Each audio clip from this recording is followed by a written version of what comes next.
BRS అధినేత కేసీఆర్ పిలుపు మేరకు ఈ నెల 6న బైంసా ఐబీ చౌరస్తా వద్ద రైతుల నిరాహార దీక్ష చేపట్టనున్నట్లు పార్లమెంటరీ సమన్వయ కమిటీ సభ్యులు పడకంటి రమాదేవి తెలిపారు. నిర్మల్ జిల్లా బైంసాలో బీఆర్ఎస్ పార్టీ పార్లమెంటరీ సమన్వయ కమిటీ సమావేశం జరిగింది.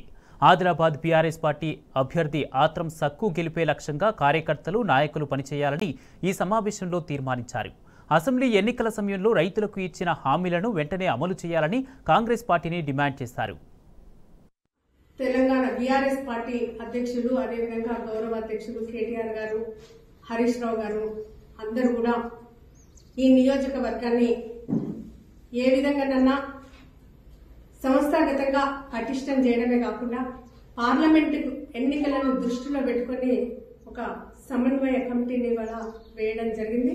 బీఆర్ఎస్ పార్టీ అధికారంలోకి రాకముందు ఆనాడు రైతులు చాలా మంది ఆత్మహత్యలకు లోనై ఎంతో మంది రైతులు రోడ్డున పడ్డ విషయాన్ని మనము గతంలో ప్రతిరోజు పేపర్లో చూసేవాళ్ళం.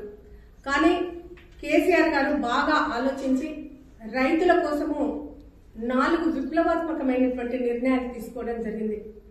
కంటిన్యూస్ గా 24 గంటలు కరెంటు ఇచ్చి రైతులను ఆదుకోవడమే కాకుండా రైతు పెట్టుబడి కోసము ఇబ్బంది పడకుండా ఉండడం కోసము మొదలై రైతు బంధు పేరు మీద పెట్టుబడి కోసం డబ్బులు ఇవ్వడం, రైతు బీమా 5 లక్షల రూపాయల వరకు ఇవ్వడం జరిగింది.